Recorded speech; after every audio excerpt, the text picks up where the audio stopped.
Hello, everyone, and welcome back to another episode of True Crime with Kendall Rae. Thank you so much for joining me today. And if you're new to the show, then welcome. I'm happy to have you here. And make sure you click subscribe so you never miss an episode from me.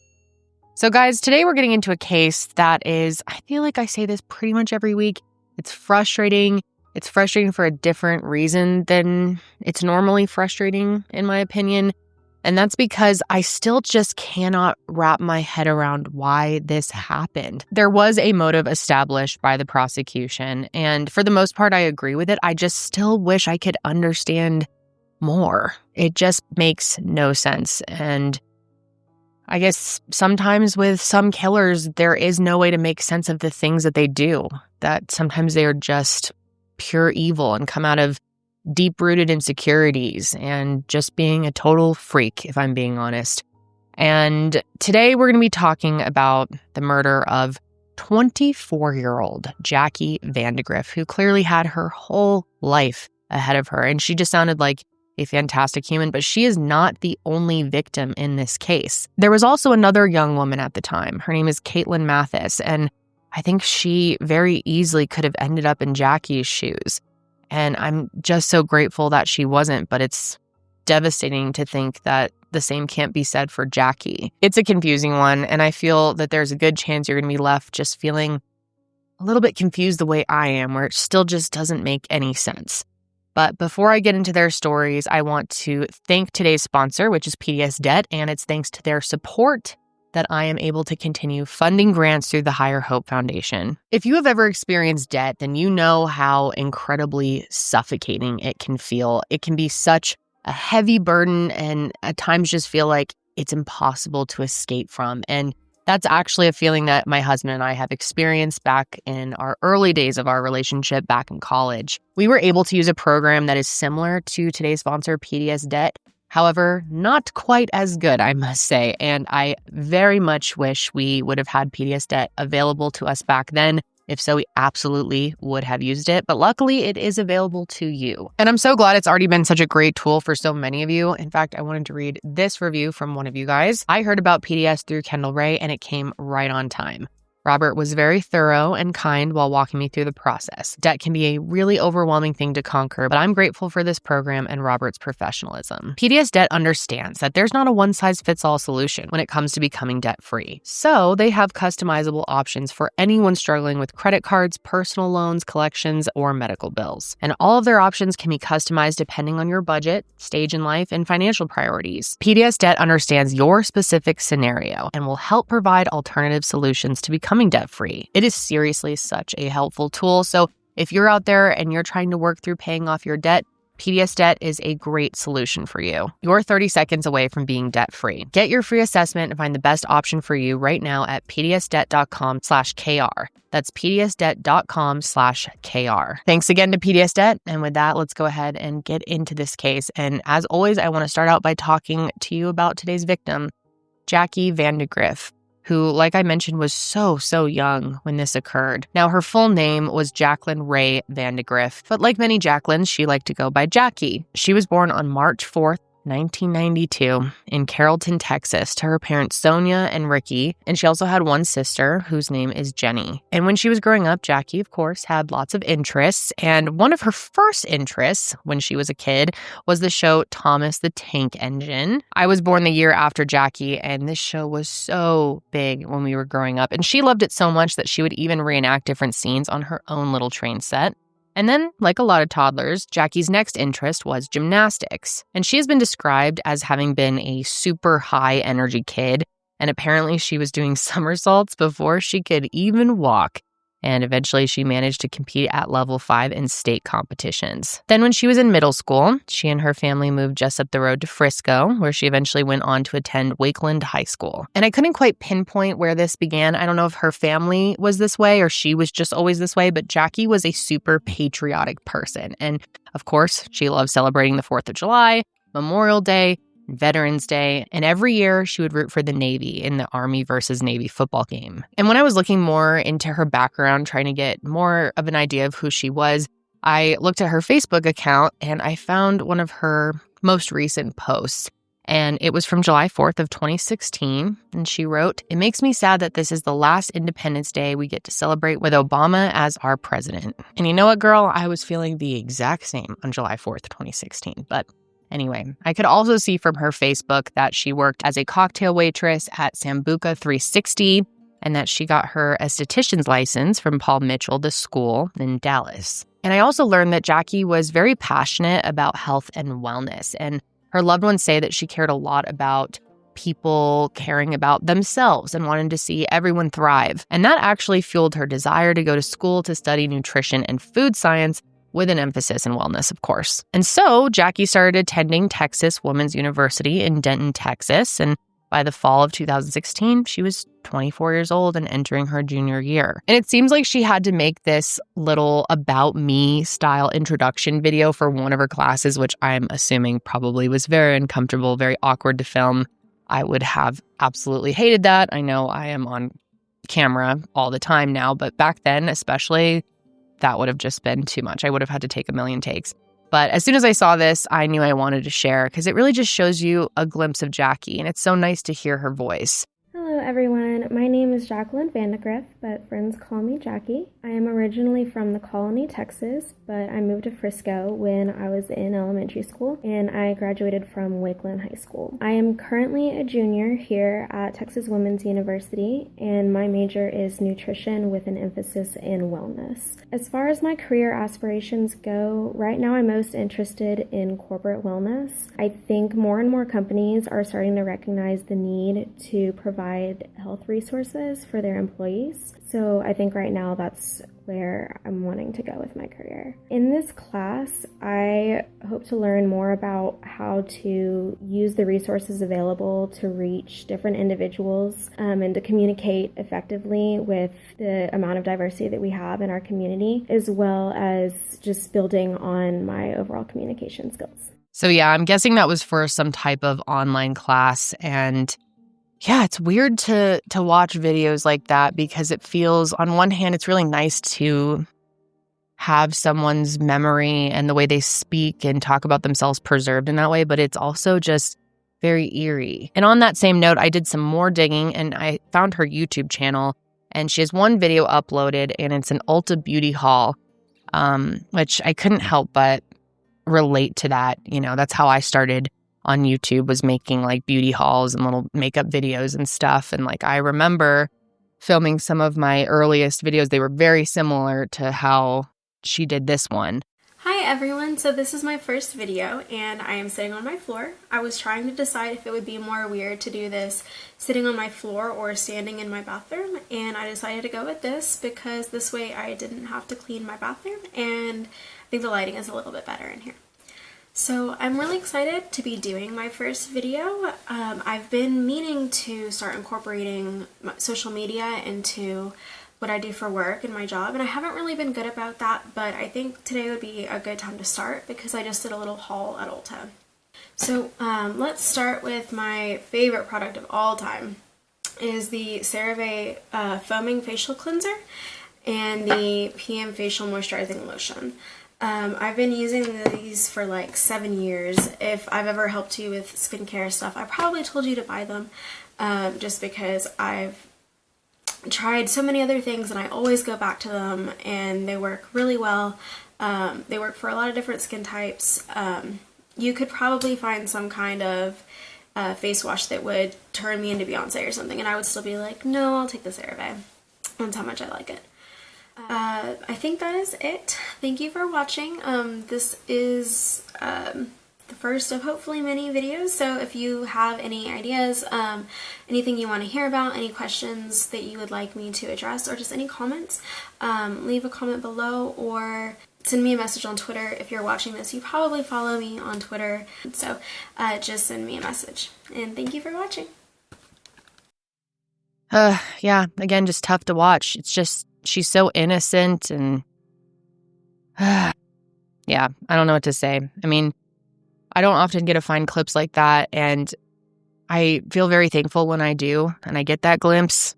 But then, yeah, there's something about it that's just really, really tough and uncomfortable to watch. And what makes it even more eerie to watch is that video was uploaded in February of 2016, and it's really hard to imagine, but in just a few short months after she uploaded that, Jackie would be gone. So that brings me to September 14th, 2016, and it was just before 6:30 a.m. when a 911 call was placed from Grapevine Lake to report a fire at Acorn Woods Park. And when first responders arrived, they were absolutely shocked to see that this was so much more than a fire, because there, inside of a burnt-up blue kiddie pool, was the dismembered remains of a body. And the damage from this fire was so severe that at first they weren't even able to tell basic characteristics about the victims, such as their age or even their gender. But fingerprint testing was completed the following day,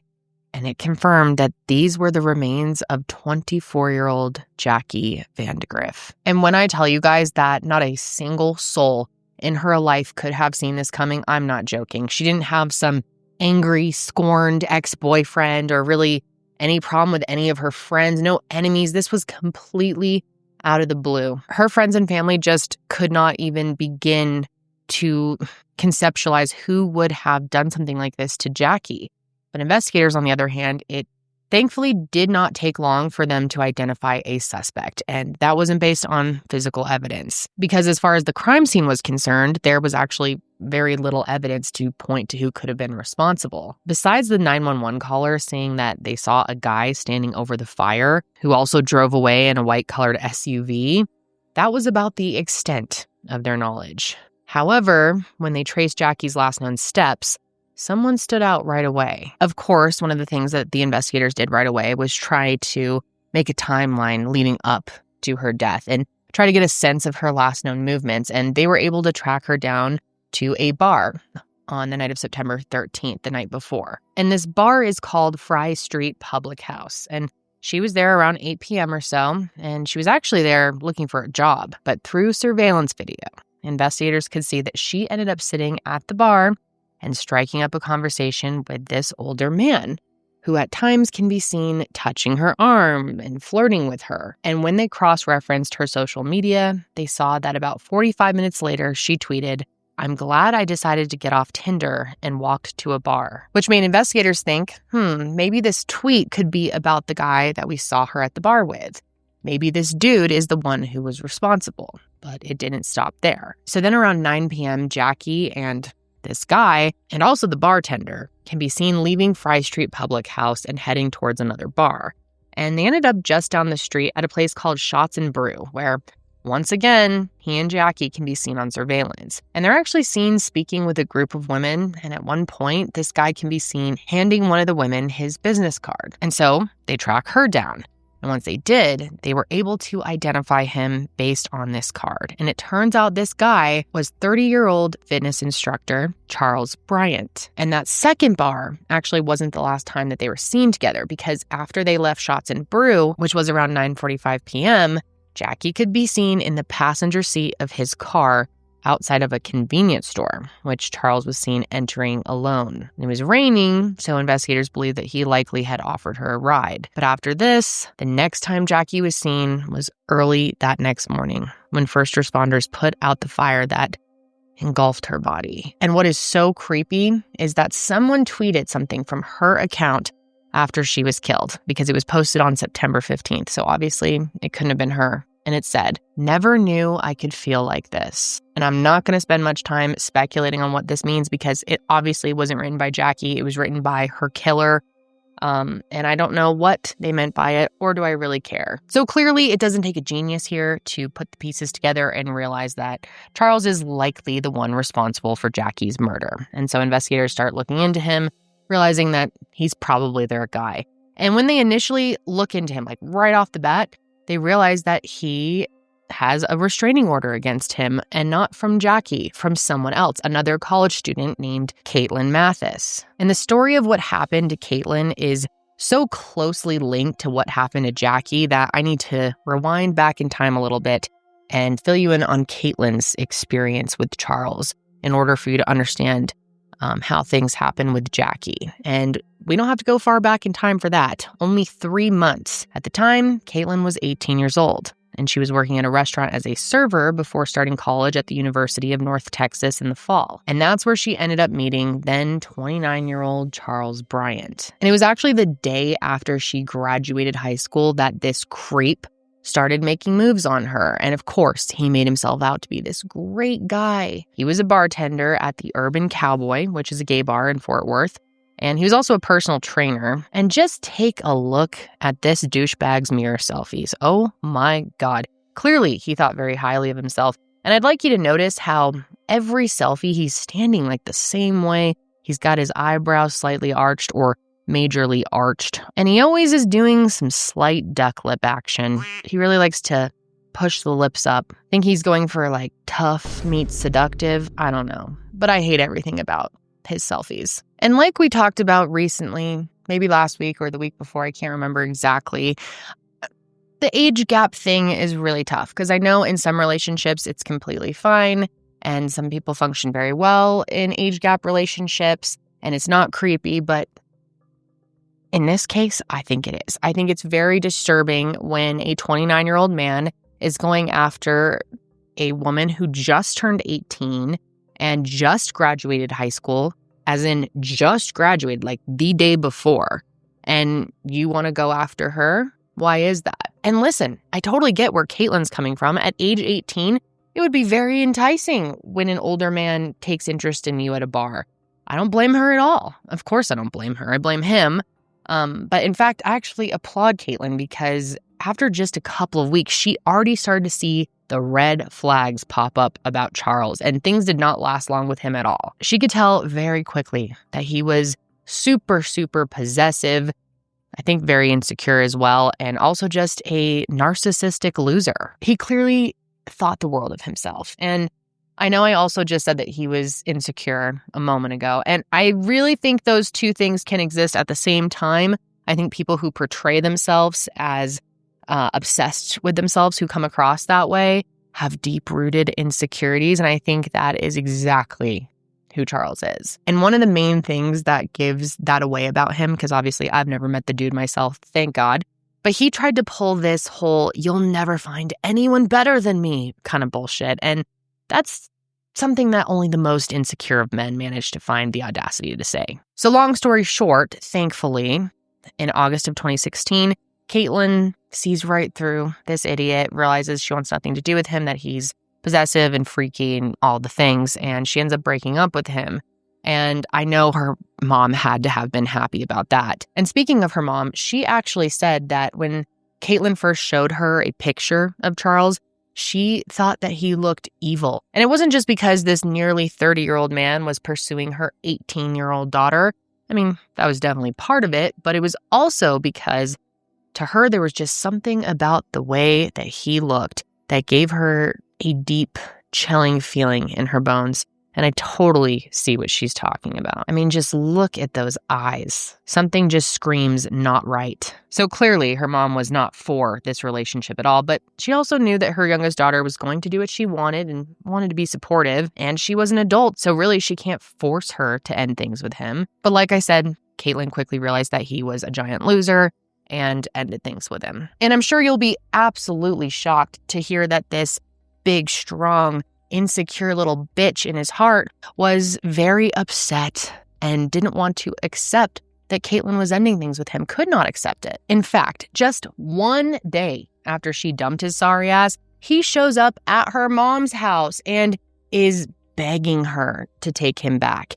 And he made her a bunch of promises that he was going to change, he was going to be the best version of himself, blah, blah, blah, the usual bullshit. And at first, it worked because sometimes it does, but it didn't work for very long because Caitlyn was only back together with him for like a week, literally a week.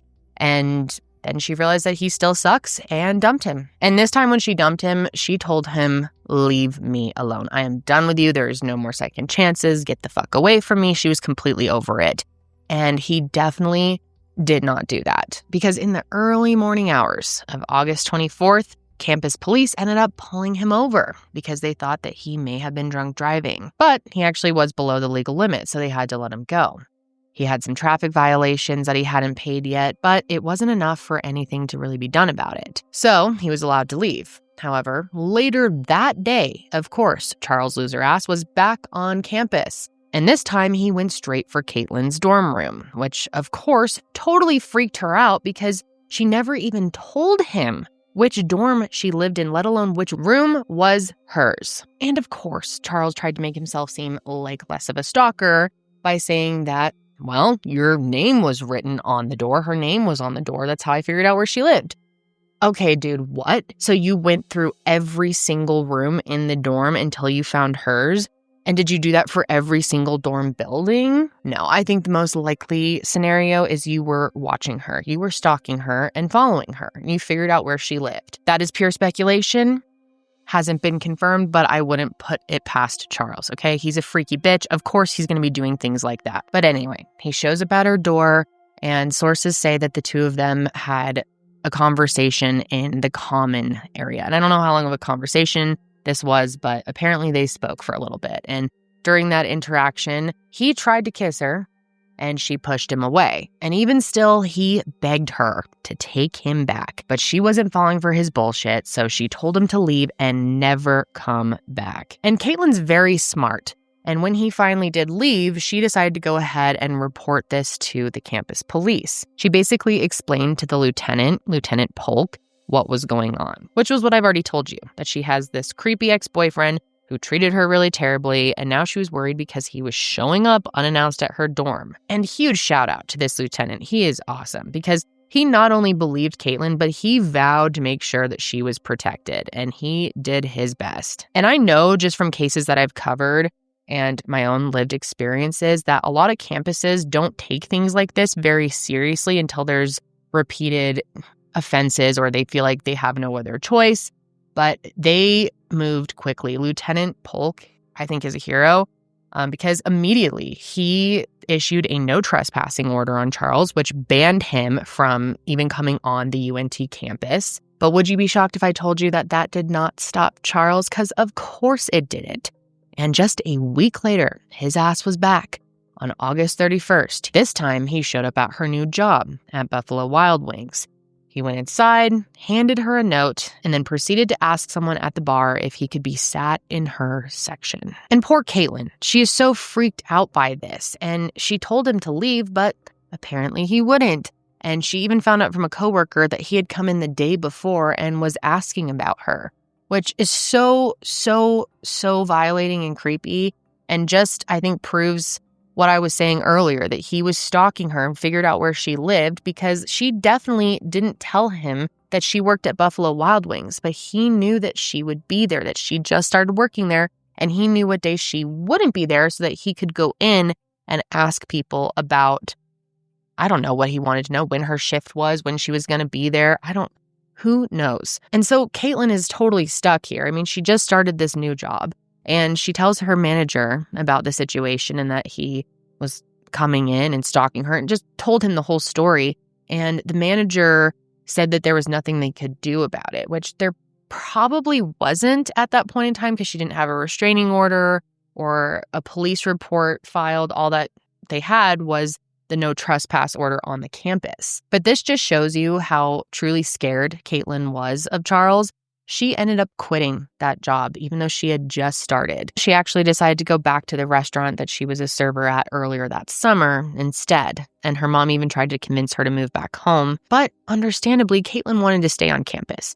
And I totally get that. Her experience shouldn't be ruined by Charles. That's so unfair. Caitlyn also did contact the police again to let them know that he had showed up at Buffalo Wild Wings, and they ended up reaching out to him and straight up said that if he doesn't leave her alone, they were going to arrest him. But Charles can't do that. He can't control himself. He is a stalker in his soul. So what does he do? He shows up again at her dorm room. This time it was a week later on September 6th, which would have been their 3-month anniversary. And let that just sink in for a second. It hasn't been that long at all. And he is this obsessed with her. They didn't even make it 3 months. But anyway, this time when he shows up at the door, she looks out the peephole, she sees his ugly ass, and this time she's really afraid, okay? There have been repeated instances she's worried for her safety. So she goes and hides in her closet. And then in the closet, she calls the police and she's whispering because she's worried that if he hears her voice, that he will know she's inside and just break in or something. Either way, though, he knew that she was inside. And I don't know if that was because he was watching her or if maybe he heard her or he assumed that she was in there. But he ended up saying something through the door along the lines of, "Caitlyn, I know you're in there. Just open up. I have something for you." Now, eventually, he did leave. Thankfully, it didn't get worse than that. But when she went to the door, she saw that he'd left flowers, which I guess was something that he did a lot whenever he did something wrong, of course. And he also left her a 2-page letter. And I don't know what he had to say in that letter, but if I were to take a guess, I'm sure it was some half-assed apology paired with some desperate plea to win her back and say how he can't live without her and all the typical bullshit. But Charles was not getting her back. That was not going to happen. The only thing that he was going to get was arrested because the police showed up 10 minutes later and found him outside the dorm area in his running clothes. Of course, he's not wearing a shirt. And they were able to arrest him for trespassing. Unfortunately, though, he was able to post bond and got released within just a few hours. Like I said, Caitlyn is smart, and she knew that after he was arrested, that wasn't going to be enough for him to actually stop trying to contact her. So she took all the precautions she could at that point in time and blocked his phone number, blocked his email, blocked all his social media, blocked any way that he could contact her.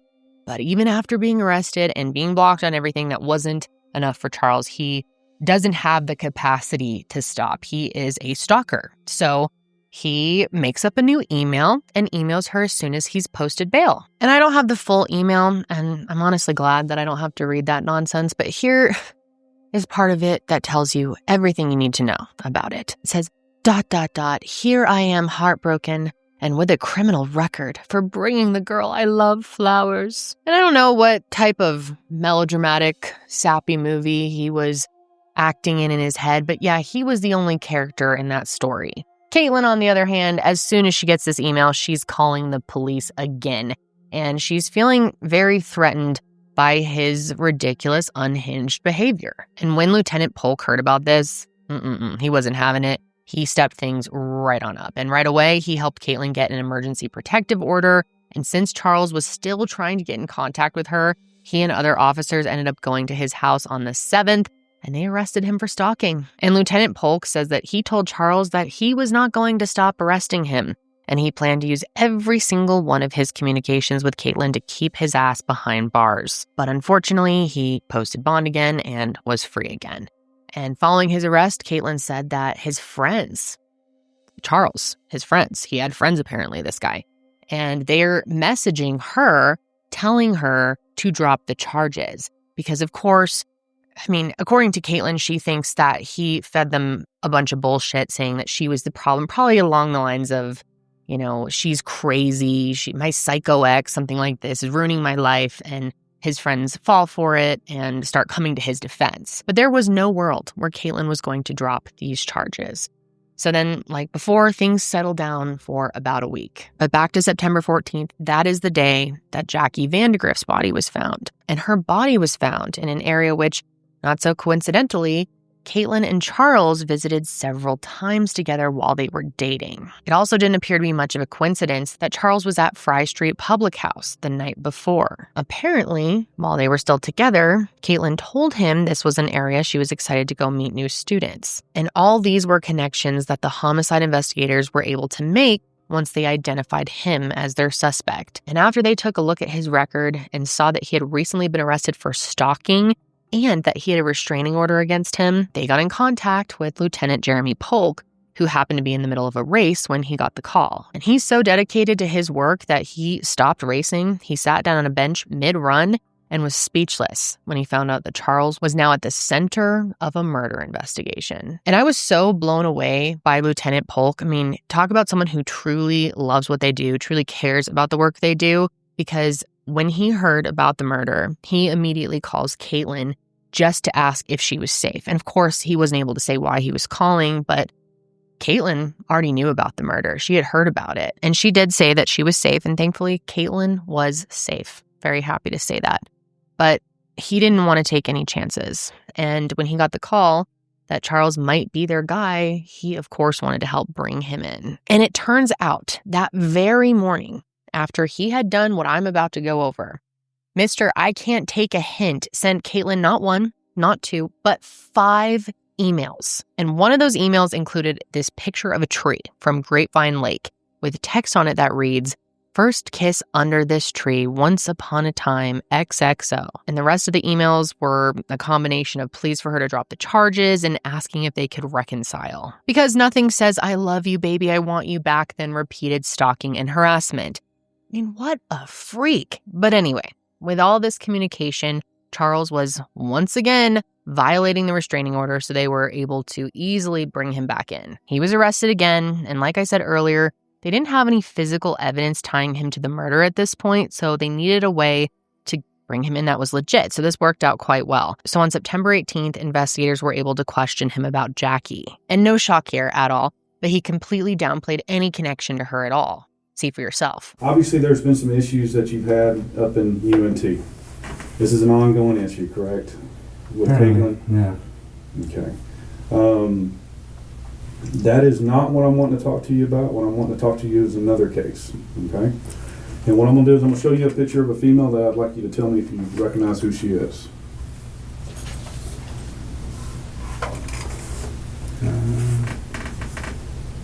We started a bar.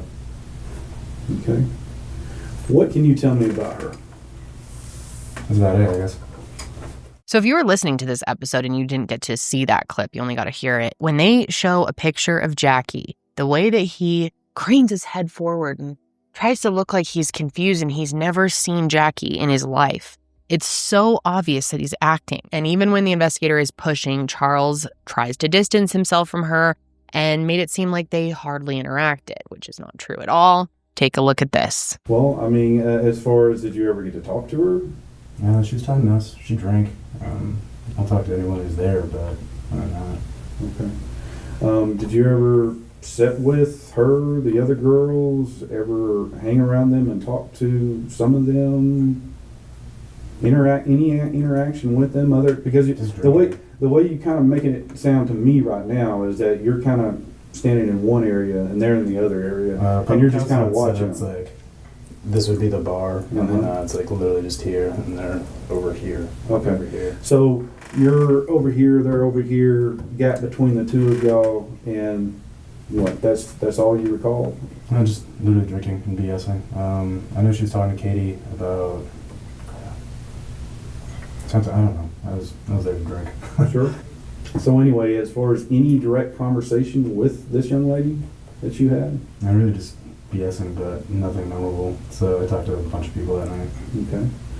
Oh, God, the fact that he can even muster up this fake little laugh just makes me want to throw up. At some point, though, they've kind of got to give up the act a little bit and be like, dude, listen, we know that you know more than you're telling us. It's very obvious. I mean, are you stupid? We literally have surveillance footage to prove it. And his response, not the first person to use this, it's always amazing when people do this, but he just tried to say, I don't remember anything. Take a look. And Charles, you know, I feel confident you know more than what you're telling us on this. This is one of those things that this has happened already, okay? But the thing is you need to really get out in front of this, because what kind of happens is that, you know, if there's charges that are filed against somebody who has committed such a terrible act, it's one of those things that the jury gets an opportunity to kind of hear and see what's going on, right? To see how this person reacted, maybe when contacted by law enforcement. Is this something they're remorseful for? Is this something that they're going to just completely continue to lie about it, you know? So what I'm doing right now, Charles, is I want to get to the truth. You telling me that you just saw her at a distance is not true. It's like, I don't know her. That's insane. It's like, okay, that's just blowing my mind now. We have video from those bars at Fry Street that totally is different from what you're telling us and your interaction with her, okay? So reconsider what you're telling us right now, because every little lie that you tell us, it makes us doubt even the truth that you may want to come up with. So I was drunker than I thought. That's like, I don't really remember anything. That's insane. So insane. I just remember nothing. Very convenient. So he basically goes on to say that he was blackout drunk and doesn't remember anything that happened with her. And what's interesting is before they told him that they knew about the murder, they had asked him how drunk he was that night. And he said on a scale of 1 to 10, he was like a 6 or a 7. So I don't know if I'd really put that in blackout drunk, don't remember the entire night category, right? That'd be more like a 9 or a 10. And not only that, his dumbass even said that he remembered when and how he got home. So you remember those details, but you don't even remember this person's face. You don't remember anything about being with her. You don't remember anything about the entire night. It's just washed from your memory. You have amnesia for the night when it comes to Jackie. Okay, dude. So then eventually a new investigator came in and he called Charles out on all his bullshit. He explained to him that they were executing a search on his phone, his car, and his home as they were speaking, and they had already found a ton of evidence. Basically, they told him, look, dude, you're fucked. You better start talking. Because they also told him that they had surveillance footage of him at Walmart at 4 a.m. on the day that Jackie's body was found, buying a literal shovel. Look at that. God, this guy could not get any more stupid. And in addition to that, there was footage of him at a gas station earlier that morning buying gasoline. Did he not realize that this was 2016 and that everything that you do, everything that you buy is on camera? That you're not going to be able to get away with something like this by being like, oh, I don't remember. I was so drunk, I don't remember anything. And not only that, you guys, they also found her bag inside of his trash can, a military-style knife, a hacksaw with hair on the blade, several guns, a zip tie with visible blonde hairs wrapped around it, and a stun gun. Not to mention, they saw that there was a dead spot of grass in his backyard that looked like a kiddie pool had once been there. But now, that spot was magically empty. And his roommate even confirmed that there had been a little kiddie pool there, but said it recently went missing. And his roommate also said that Charles had told him that he had dug some holes out there to make a koi pond. Yeah, he was really trying to convince his roommate that he was just doing a little fun project making a koi pond in the backyard. And not only that, they had already traced Jackie's phone records and saw that Jackie's phone had traveled to Charles's house that night after they left the bars, which lines up with the footage that they found of Jackie inside his car outside of the convenience store. In fact, her last phone ping was at a cell tower near his house. But yet with all of this dummy is still trying to pretend that he just doesn't remember any of it. Oh, and you're not going to believe this shit, but that night when he went to Walmart to buy the shovel, he ran into one of his neighbors, and I am not making this up. I could not make this up. He asked this neighbor how to get away with murder. And of course, the neighbor's thinking, this is a joke. I'm going to joke back. So he said probably by burning it. I don't know. At the end of the day, I don't know what Charles was thinking, asking a neighbor that. Maybe the whole time he knew this is so bad, I am not going to get away with this. Might as well joke around, because I don't know what he was thinking. He really thought denying all of this, saying he didn't remember, was going to work. There's so much evidence here. Come on, man. We've laid it out for you, okay? Yeah, it's there. End up in Grapevine. I remember that. We're over there at your house, okay? We have video of you with this girl. Showed me. You're at the bar. Her cell phone goes to your house. You're walking around Walmart at 4 o'clock in the morning buying a shovel. I can call service. She's found dead in a pool that came from your backyard. Okay? Yeah. You can't tell me you can't tell me you don't remember. I don't know why. Come on, man. Well, I'm giving You you were that. there. Obviously. You did all these things, and there is no way in the world that a man could travel all the way from Hazlitt to Grapevine, from Denton to Hazlitt to Grapevine, and not remember. Stand up and man up and tell us what you did. I don't know how. Talk to me. I'm trying. Tell me. The past hour and a half I've been racking my brain. There's no way, man. There's no way in the world that you do not remember this. There's no way. Woke up. I don't even remember taking her home. I thought I was home. She went to earlier. your house. Yeah, I don't remember taking her to my place, man. I don't. I thought I went home by myself. And you killed her. her. And then you didn't just leave her there, you drove her to Grapevine. Tell me you don't remember that. Putting her in the car. Come on. God, unbelievable. And the way he's just nervously laughing, trying to act so casual, it's so sick. As you can hear, this guy is absolutely just going in on Charles, listing out all of the things that he did, how there's just no way in hell that he doesn't remember this. Him trying to say that he is too drunk to remember just made no sense. And they just kept hammering it into him that they knew that he was lying. And I can see it in you. I can see in you that you want to stand up and you want to take. I'm taking credit for it. I don't know how it happened.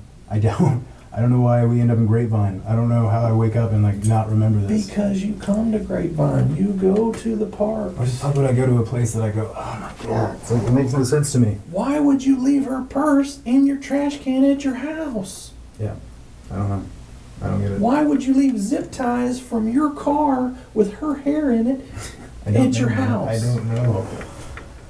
But see, you laugh, and this is not because it's laughing. It's not laughing matter. It's literally you're in my face. I have nothing to do right now. It's like, I'm not in your face. And as you can tell, the investigators are trying to use this whole buddy act with him. Like, we're friends, man. It's cool. Like, just fess up. I can tell so badly that you want to stand up and be a man right now and tell the truth. Like, they're playing hardball, but at the same time, they want to make him feel comfortable enough to just confess and make this easier for everybody involved. And as much as they're trying to do that, there is someone who is particularly known for being exceptionally good at doing this, and that is Texas Ranger Jim Holland. And this is when he was brought in, and he is known specifically for his ability to get killers to confess, even serial killers. In fact, they call him the serial killer whisperer.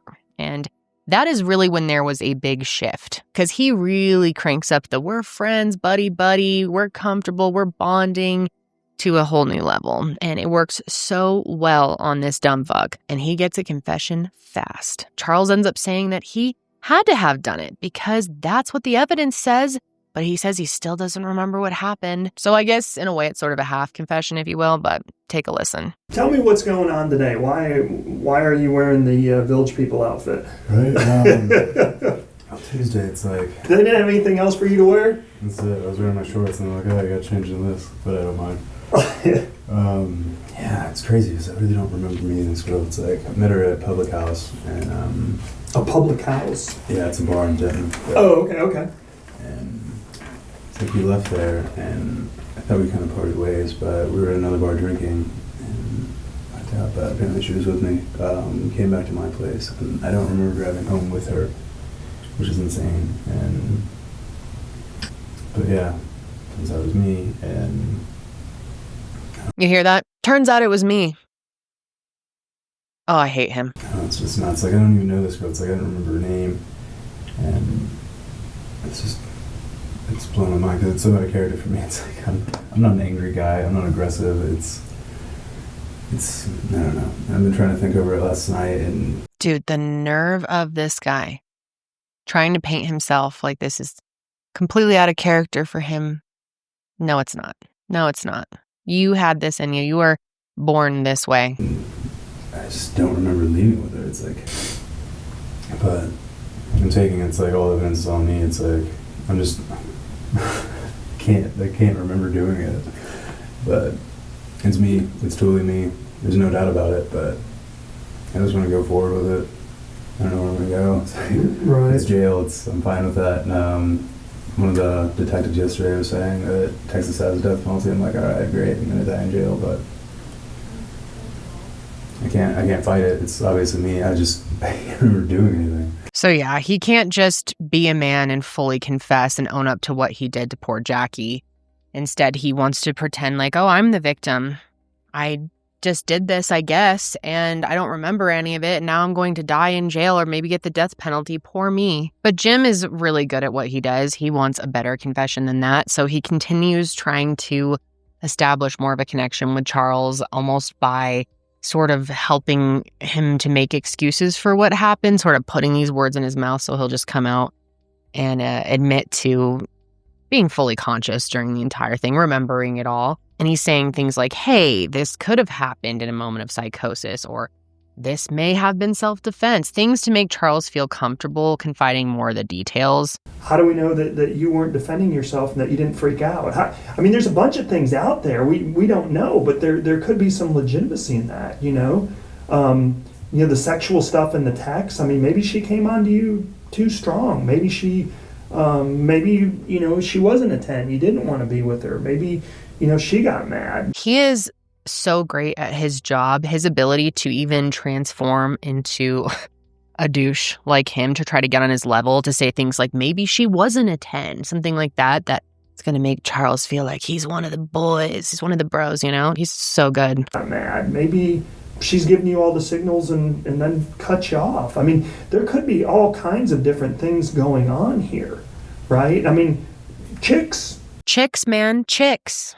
He's good. All the law enforcement in this case were just excellent. And for a little while longer, Charles keeps up the same song and dance of, it has to have been me, but I don't remember, the same bullshit. So finally, Jim walks him through a memory exercise to help him help jog that memory a little bit. And suddenly it works. It starts coming back to him. He said that he remembered offering her a ride home and eventually claimed that the two of them had consensual but kinky sex, which is what he said led to her death. Charles said that she wanted to be choked up with a zip tie, and something happened. And of course, in that moment, he has to blame her for her own death. And as far as why he then didn't do anything to save her after he noticed she wasn't moving, all he says is that he freaked out. And this is very disturbing, but he even described how he dismembered her, put her into trash bags, and set her on fire to try and destroy evidence. So at that point, Jim continues with the act and suggests that maybe the motive could have been about Caitlyn, but Charles denied that. And like I said in the beginning, that's one of the most frustrating parts of this case is there is no super clear motive, although that is what most people believe to be true, that the motive really is about Caitlyn. Maybe he saw this young, pretty girl who in a dark bar somewhat resembled his ex, and after a few drinks, he managed to get her into his car, and at some point, a struggle ensued that resulted in her death. Or maybe he was taking out anger on her. And you guys heard the evidence. I don't know what else to believe. I think that's the closest thing to a motive we're going to get. I think that's the closest thing that makes sense, but I guess we'll never truly know why Charles did this to Jackie. But anyways, after hours of interrogation, Charles was officially charged with her murder, and they held him on a $1 million bond this time. Now, this news was a major shock to so many people, including Jackie's loved ones, of course. They just could not understand how this happened or who could have done this to Jackie. But this also seemed to surprise some of the people who knew Charles, some people that were friends with him or had come in contact with him. There was this one woman named Christy who had actually met him through a dating app back in 2015, and I saw an interview where she explained that there wasn't really a connection between the two of them, but she did continue to stay friends with him. And shocker alert, I guess he had come across super strong and she wasn't feeling the same way. But apparently he told her that he loved her after she had ended things, which really surprised her because they had never even kissed, which sounds right on par for Charles. But anyways, she learned about what happened and she thought back to a conversation that they had had where he told her that he was abused as a kid, which she said in her mind kind of made his attachment style make a little bit more sense. Of course, I don't think she's making excuses for him in any way, but he clearly craved female attachment and had horrible coping skills when things didn't work out or he was rejected. But when she learned that he had killed a girl, that was really surprising to her because she actually felt like he was harmless. Little did she know, though, he was the complete opposite of that. And as for Caitlyn, she was also pretty shocked by the news. I mean, she knew that he was insane, but murder was next level. She did not think he was actually capable of killing somebody. And to make matters even crazier, when she went on Facebook to look up Jackie, she realized that they were already friends. She had gotten a friend request from her on September 17th, which, if you haven't already done the math here, that's 3 days after the murder, meaning Charles had used Jackie's phone after he killed her to friend Caitlyn himself, which makes sense because if you remember, he was clearly tweeting from her account too. And what just breaks my heart here is that Caitlyn feels guilty for what happened. She has actually said that she wishes this happened to her and not Jackie. And that's not something anyone should feel. Charles is the only person responsible for this horrific murder and nobody else. And the fact that she has to have those feelings, which I don't blame her for having feelings like that. I think it's only natural. I hope with time she's been able to understand that she had no fault in this and that she never could have seen this coming and that she did everything right in the position that she was in. It's heartbreaking thinking that she has to live with feelings like that. And that's why I said at the beginning that she's a victim in all of this too.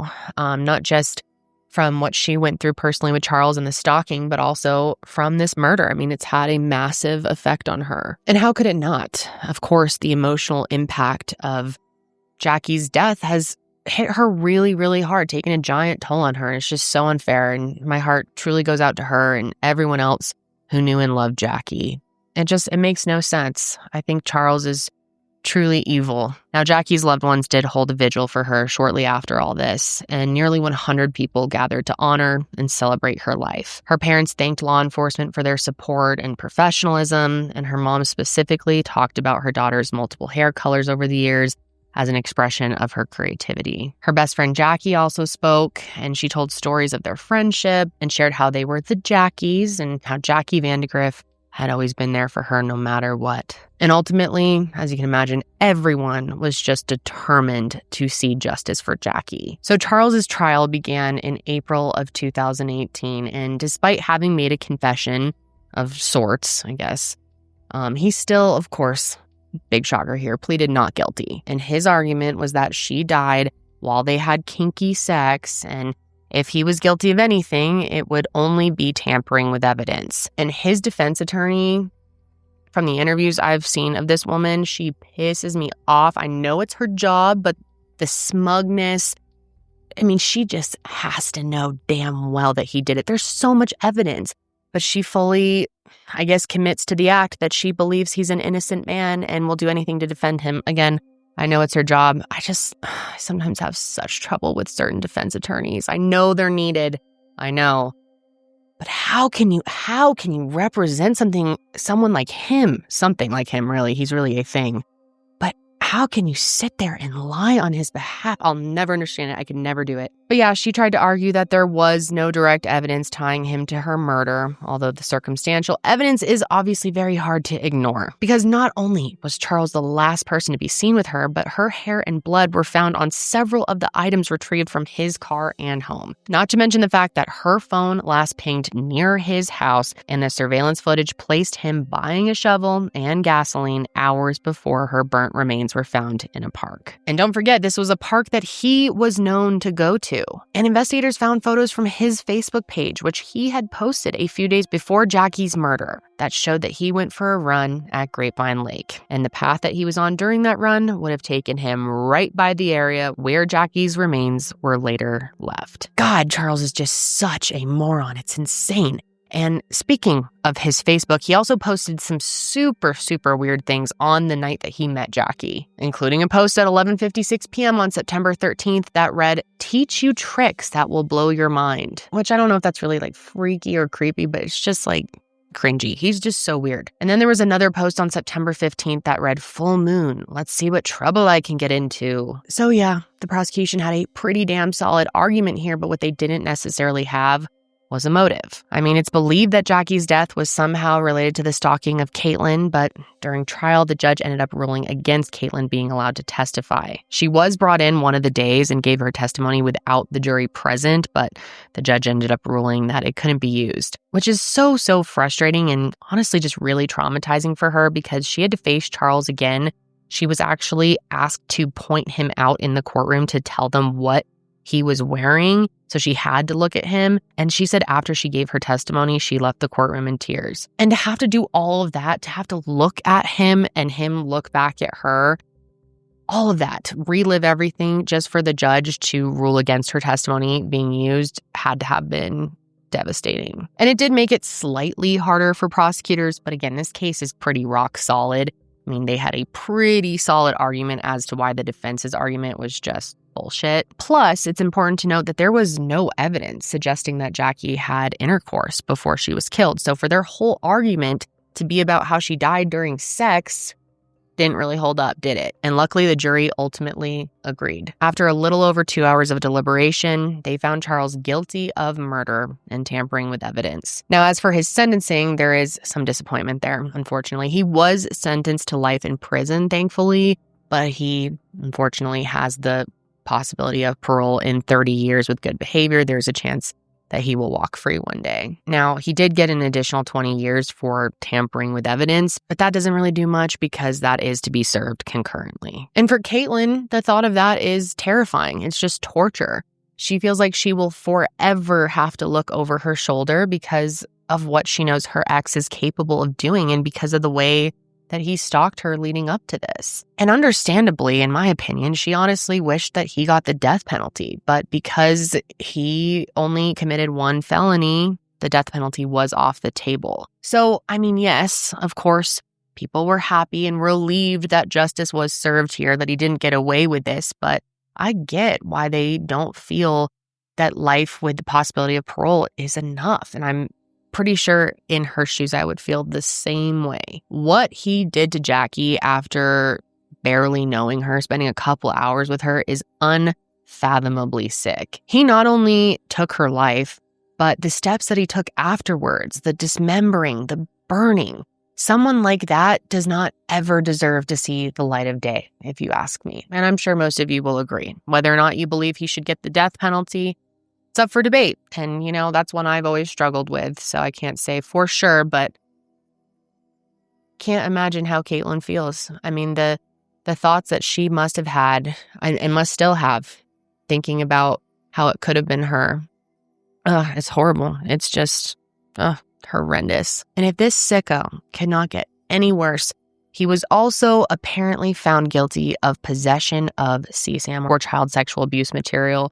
But I wasn't able to find out much about when these charges came to be or anything about them. But from what I can tell, though, it sounds like they found that material on his phone while they were searching it in connection with Jackie's death. So yeah, with that, that's really my final straw. I feel very confident in saying that this monster should never be set free. And I hope he isn't. I did want to leave you with one positive moment that happened after trial that I just thought was touching and thought you guys might agree. So the whole time since Jackie's death, Caitlyn's mom really wanted to reach out to her family, but just wasn't quite sure how it would be received. But after the trial, Jackie's grandma actually went up to Caitlyn and told her that she had been super worried about her over the past 2 years. And Caitlyn's mom said that this was just really emotional for her because, you know, she was technically the person who lost their loved one, their granddaughter, in such a horrific way, yet it was her daughter that this woman was concerned about. And I think that really just speaks to the empathy that she had for Caitlyn and how their family feels and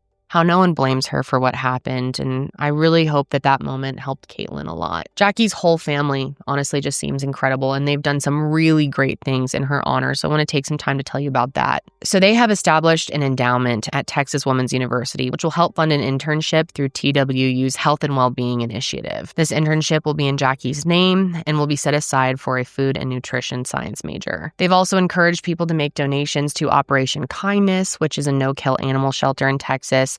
And that's because Jackie was a huge animal person and a lifelong vegetarian, and saving animals was really, really important to her. Jackie's dad has said that it's been really difficult as time has gone on, and he'll never forget the last time that he saw her. He was watching football, and she came into the room, and they chatted for a bit, and he said that he wishes he told her goodbye because he never ended up getting the chance. He did say it brings him comfort, though, that she is buried close to their house so that he has a place that he can go visit her easily. Jackie was a caring, loving, and compassionate young woman who should have had decades longer of spreading her joy in the world. And I just hope in some way her loved ones continue to feel that and that others continue to feel that. And I think with the things that they have done in her honor, they will. But that is all I have for you guys today.